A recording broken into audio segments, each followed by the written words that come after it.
Now the young women who've put Queensland on the brink of a new surge. The friends tested positive to Covid-19 and seemingly didn't give a damn.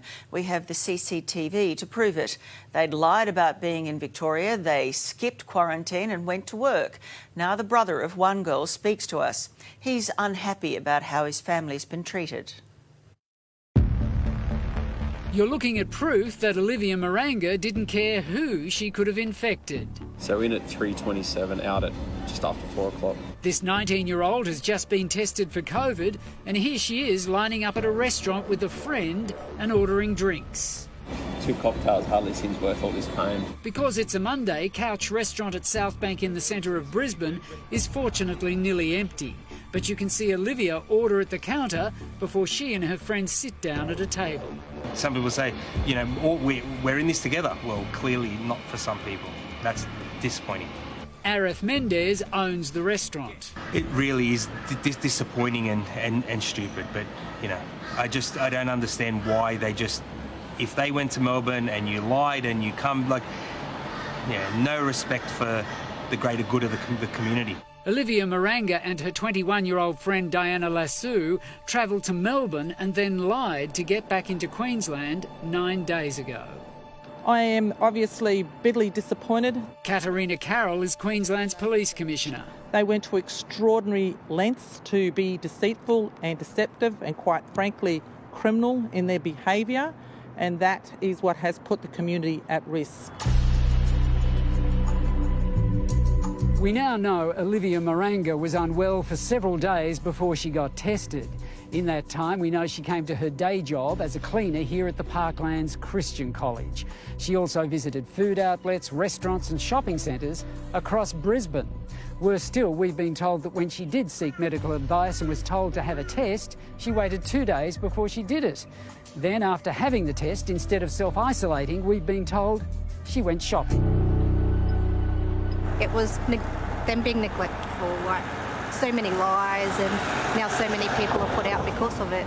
We found young mum Kylie outside Parklands, which is now closed thanks to Olivia, turned instead into a COVID testing clinic for people who live in the same neighbourhood as these women. Can I ask you what your reaction was when you heard what had happened? It's not fair, like anger, definitely anger. I was shocked, really. I thought we were past it, Queensland, and then all of a sudden we've been hit with this again. Michael's partner, Danielle, is 9 months pregnant. I'm about to give birth and it changes everything, so it's not really fair that it's affected this many people. Well, you need to think about this, yeah? Think about my sister. I spoke to Olivia's brother by phone. He says she was sick for days before she bothered to get tested. Couldn't even breathe. For some days she couldn't even, like, breathe out of her, like her airways. Now, a lot of people are at risk, not just your sister. Yeah, it's not something that we sat down and thought about, yeah? It's a f***ing mistake. I reckon if someone else did this, yeah, that wasn't of colour, y'all would be protecting them, y'all be doing all of this. I think it's totally irresponsible, careless, flippant, and anything else you want to say. Paul Donovan is chairman of Destination Gold Coast.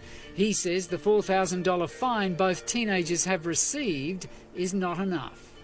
I'd throw the book at them. I think, you know, raise the fine as much as you like, and if people don't pay it, then put them in jail. I think they should be making an example of them, mate, yeah. Back at the COVID testing, Joe tells us, like many, his life is on hold because of this. Off work, my wife's a nurse, so she can't go back to work at the Logan Hospital until all this is sorted. So at least this girl gave you the correct information when she checked into your restaurant. I'm so glad that she did, so then we can identify exactly what time she was there and who she came in contact with, and then we can isolate the staff, isolate the customers, and act in good faith and make sure everyone's safe. Arif says 6 of his staff have had to self-isolate because they were in the restaurant at the same time as Olivia Maranga. But because of his strict health protocols, authorities have cleared Arif's restaurant to stay open, unlike some of the other places the women visited which have been forced to close. But Arif's worried the publicity alone will hurt his business, which has struggled to survive the pandemic. March fell off a cliff. April, May was terrible. June it started to bounce back. We've been having a great month in July, and now to go through this again, it's heartbreaking. The Chief of Police here has called them deceitful, has basically said that they broke the law to get into Queensland. What do you think of that? I have nothing to say. Olivia Maranga's brother confirmed another of his sisters has also tested positive for coronavirus, even though she didn't travel to Melbourne. And he's clearly angry his sister and her friend have been identified.